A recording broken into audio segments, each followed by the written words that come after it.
Υπάρχει μια ιστορία που ο οίκος Λουί Βιτόν αφηγείται εδώ και πάνω από έναν αιώνα.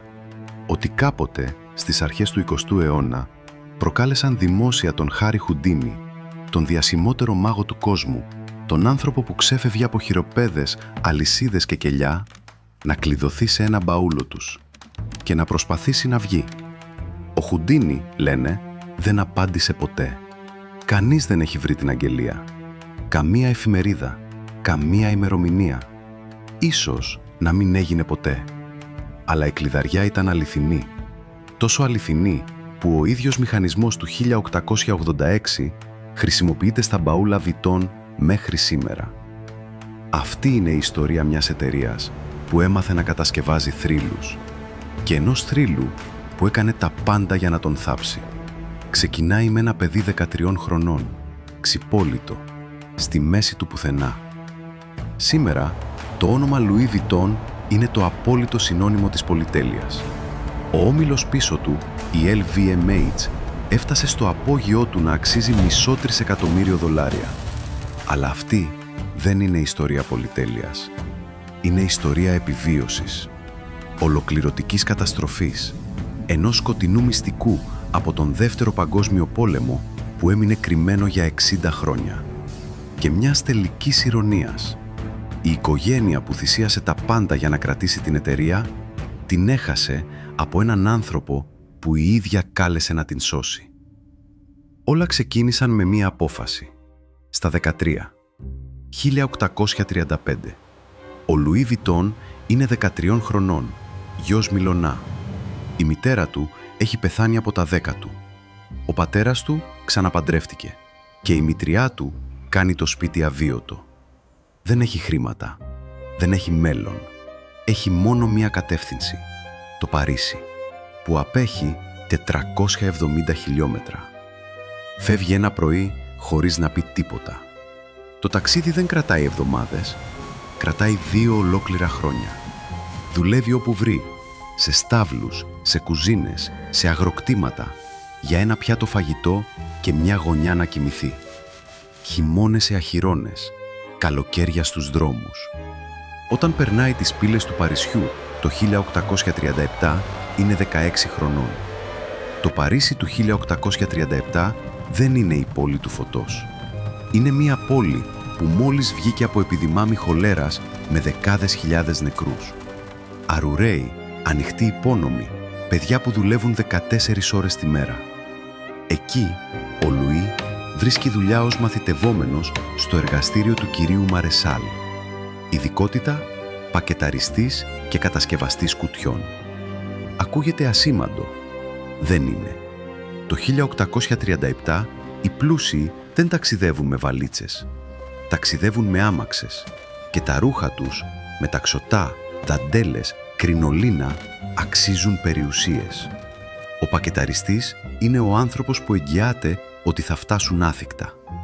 Τα μπαούλα της εποχής έχουν θολωτό καπάκι για να κυλάει η βροχή. Μόνο που αυτό κρύβει ένα πρόβλημα. Δεν στιβάζονται. Και ο κόσμος αλλάζει. Τα τρένα και τα ατμόπλια μπαίνουν στη ζωή της ελίτ και εκεί ο χώρος κοστίζει. Ο Λουί το βλέπει και περιμένει την ευκαιρία του.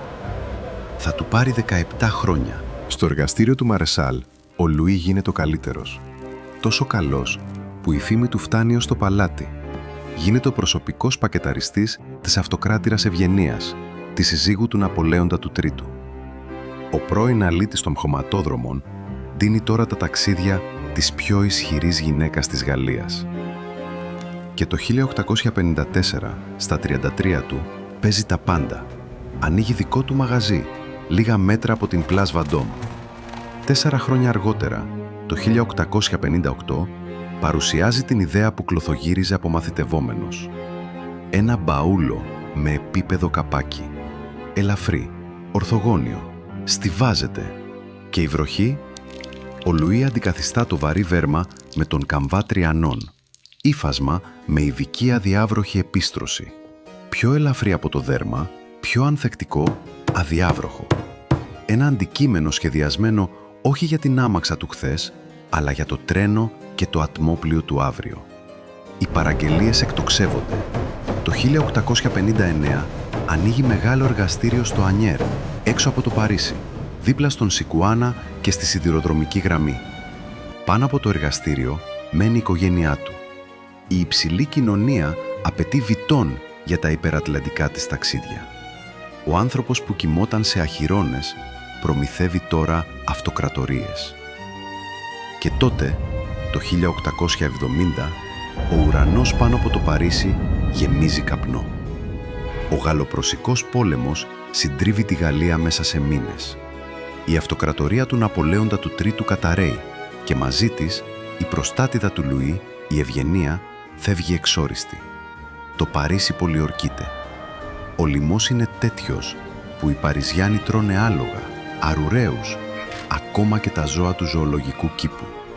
Ποιος χρειάζεται πολυτελή μπαούλα σε μια πόλη που λιμοκτονεί? Όταν ο πόλεμος τελειώνει, ο Λουί επιστρέφει στο Ανιέρ. Το εργαστήριο έχει λαιλατηθεί. Τα εργαλεία κλεμμένα, τα υλικά κατεστραμμένα, οι τεχνίτες σκορπισμένοι. Είναι 49 χρονών και ξεκινάει κυριολεκτικά από την αρχή. Αντί να μαζευτεί, ρισκάρει ξανά, όπως τα 13, όπως τα 33. Ανοίγει νέο κατάστημα, όχι πια στα περίχωρα, αλλά στην καρδιά του νέου πλούσιου Παρισιού, δίπλα στην όπερα. Η μάρκα αναγεννιέται. Το 1872 λανσάρει καμβά με κόκκινες και μπέζ ρίγες. Ο κόσμος τρελαίνεται. Και μαζί με τον κόσμο έρχονται οι κλέφτες. Δύο ειδών. Οι πρώτοι αντιγράφουν τα σχέδιά του. Ο Λουί αλλάζει μοτίβα, ρίγες μετά το καρό νταμιέ και σφραγίζει πάνω τη μάρκα του. Οι αντιγραφείς ακολουθούν πάντα ένα βήμα πίσω. Οι δεύτεροι είναι πιο απλοί, διαρρήκτες. Τα μπαούλα Βιτόν φωνάζουν από μακριά «Εδώ υπάρχει πλούτος». Εδώ μπαίνει στην ιστορία ο γιος του, ο Ζόρζ. Το 1886, πατέρας και γιος παρουσιάζουν μία κλειδαριά με ενιαίο σύστημα και δύο ελαττηριωτά κλίστρα. Τόσο ασφαλή που κάθε πελάτης παίρνει ένα και μοναδικό κλειδί για όλες του τις αποσκευές. Το μπαούλο γίνεται χρηματοκιβώτιο. Από αυτή την κλειδαριά γεννήθηκε χρόνια αργότερα ο θρύλος της πρόκλησης των Χουντίνι. Αποδείξεις δεν βρέθηκαν ποτέ, αλλά ο οίκος δεν τον διέψευσε ποτέ. Γιατί να το κάνει? Ο θρύλος πουλούσε. Το 1892 όμως, ο άνθρωπος που τα ξεκίνησε όλα πεθαίνει. Ο Λουί φεύγει στα 70 του και δεν θα δει ποτέ το σύμβολο που θα κάνει το όνομά του αθάνατο.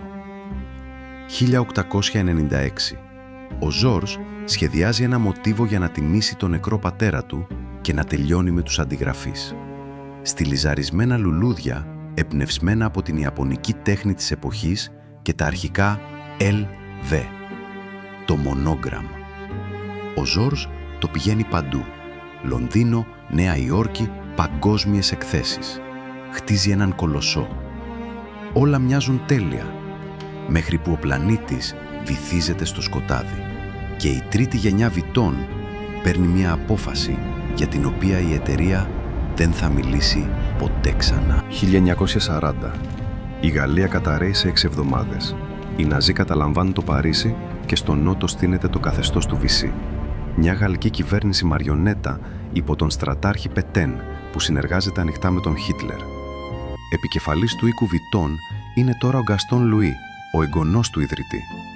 Και ο Γκαστόν παίρνει μια απόφαση. Στο ισόγειο του Hotel du Parc, του ξενοδοχείου που εγκαθίσταται η κυβέρνηση του Πετέν, λειτουργούσε από το 1926 ένα κατάστημα Louis Vuitton. Όταν το καθεστώς παίρνει το κτίριο, όλα τα άλλα μαγαζιά κλείνουν. Οι κοσμηματοπόλες Van Cleef & Arpels διώχνονται. Εβραϊκές οικογένειες εμπόρων ξεριζώνονται από τα καταστήματά τους. Ένα και μόνο ένα μαγαζί μένει ανοιχτό, ακριβώς κάτω από τα γραφεία του στρατάρχη, για 4 ολόκληρα χρόνια. Το Louis Vuitton. Γιατί? Η απάντηση έμεινε θαμμένη για 60 χρόνια, μέχρι το 2004, όταν η δημοσιογράφος Στεφανή Μπομβιτσινή δημοσίευσε την έρευνά της. Η ίδια η εταιρεία της αρνήθηκε την πρόσβαση στα αρχεία της περίοδου. Τα στοιχεία όμως υπήρχαν αλλού. Ο Γκαστόν είχε αναθέσει στον μεγαλύτερο γιο του, τον Ανρί, να χτίσει σχέσεις με το καθεστώς και ο Ανρί το έκανε, με ζήλο. Στο Κισέ, λίγο έξω από το Βυσί, ο οίκος στείνει εργοστάσιο αφιερωμένο αποκλειστικά σε είδη προπαγάνδας. Ανάμεσά τους, πάνω από 2.500 τερακότα πρωτομές του Πετέν, φτιαγμένες κατά παραγγελία του Γραφείου Προπαγάνδας, προορισμένες για δημαρχία και σχολεία σε όλη τη Γαλλία. Ο Ανρί Βιτόν παρασημοφορείται από το καθεστώς, από τους πρώτους Γάλλους που τιμώνται για την πίστη και τις υπηρεσίες τους. Για να πάρει το παράσημο, έπρεπε να ορκιστεί ότι δεν είναι Εβραίος. Και εδώ η ιστορία γίνεται πιο σκοτεινή, γιατί ούτε η ίδια η οικογένεια ήταν ενωμένη.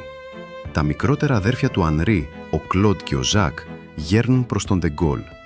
Ο Κλοντ καταλήγει να πολεμά με την δεύτερη τεθωρακισμένη μεραρχία που απελευθερώνει το Παρίσι. 2 αδέρφια, ο ένας παρασημοφορημένος από το Βυσί, ο άλλος με τη στολή της απελευθέρωσης, στο ίδιο τραπέζι μετά τον πόλεμο. Στην απελευθέρωση, χιλιάδες συνεργάτες του καθεστώτος δικάζονται. Οι Βιτόν, όχι. Κανείς δεν ενοχλείται. Οι δουλειές συνεχίζονται σαν να μην έγινε τίποτα. Ο Ανρί, δεκαετίες αργότερα, γράφει τα απομνημονεύματά του. Η περίοδος της κατοχής απουσιάζει εντελώς. Όταν το βιβλίο της Μπομβιτσινή βγήκε το 2004, η εταιρεία δεν αμφισβήτησε ούτε ένα στοιχείο. Είπε μόνο «Αυτά είναι αρχαία ιστορία». Η οικογένεια είχε προστατέψει την αυτοκρατορία της με κάθε κόστος. Η ηρωνία την έχασε έτσι κι αλλιώς. Όχι από πόλεμο, από ένα τηλεφώνημα. Τέλη δεκαετίας του 70. Η Λουί Βιτόν είναι κερδοφόρα, αλλά λειτουργεί ακόμα σαν μεγάλο οικογενειακό μαγαζί, 2 καταστήματα. Τότε αναλαμβάνει ο Ανρί Ρακαμιέ, σύζυγος μιας δυσέγγονης του ιδρυτή. Μέσα σε μια δεκαετία πολλαπλασιάζει τα έσοδα, ανοίγει καταστήματα σε όλο τον κόσμο και βάζει την εταιρεία στο χρηματιστήριο. Και μετά, για να την προστατέψει από εχθρικές εξαγορές, κάνει τη μοιραία κίνηση. 1987. Συγχώνευση με τον όμιλο Moet Hennessy. Γεννιέται η LVMH. Μόνο που οι 2 πλευρές αρχίζουν αμέσως να σκοτώνονται για τον έλεγχο. Και ο Ρακαμιέ, για να ενισχύσει τη θέση του, καλεί έναν νεαρό, φιλόδοξο επιχειρηματία ως σύμμαχο. Μπερνάρ Αρνό. Ο Αρνό δεν ήρθε να βοηθήσει. Ήρθε να τα πάρει όλα. Με συμμαχίες που έστησε αθόρυβα και κεφάλαια από τον βρετανικό όμιλο Γκίνες, αγοράζει κρυφά μετοχές, μέχρι που γίνεται ο μεγαλύτερος μέτοχος. Πρώτα εξουδετερώνει τον αντίπαλο του Ρακαμιέ, μετά γυρίζει και στον ίδιο. Ακολουθεί ένας από τους πιο αδίστακτους εταιρικούς πολέμους της δεκαετίας. Δικαστήρια, ανταλλαγές κατηγοριών, μάχες μετόχων. Το 1990 ο Ρακαμιέ χάνει οριστικά. Η οικογένεια βγαίνει από το παιχνίδι. 136 χρόνια μετά το πρώτο μαγαζί δίπλα στην Place Vendôme, το όνομα Louis Vuitton δεν ανήκει πια σε κανέναν Βιτόν. Ανήκει στον Αρνό, τον άνθρωπο που θα γινόταν κατά διαστήματα ο πλουσιότερος του πλανήτη. Ο Ζόρζ σχεδίασε το μονόγραμ για να σταματήσει τις αντιγραφές. Σήμερα είναι το πιο αντιγραμμένο σύμβολο στην ιστορία της μόδας. Η οικογένεια συνεργάστηκε με το πιο σκοτεινό καθεστώς του αιώνα για να μην χάσει τον έλεγχο. Και τον έχασε σε ένα τραπέζι συσκέψεων από έναν άνθρωπο που η ίδια κάλεσε. Ο Λουί Βιτόν έφτιαξε ένα αντικείμενο για να προστατεύει ό,τι έχει αξία σε ένα επικίνδυνο ταξίδι. Εμείς αγοράσαμε το σύμβολο και ξεχάσαμε το ταξίδι. Την επόμενη φορά που θα δεις αυτό το μονόγραμ, σκέψου τι κουβαλάει πραγματικά. 2 χρόνια περπάτημα στη λάσπη, ένα καμένο εργαστήριο, 2.500 πρωτομές ενός προδότη. Και μια οικογένεια που κέρδισε τα πάντα, εκτός από το ίδιο της το όνομα. Αν σας άρεσε, κάντε like, μοιραστείτε το με τους φίλους σας και ακολουθήστε μας για περισσότερες μικρές πραγματικές ιστορίες.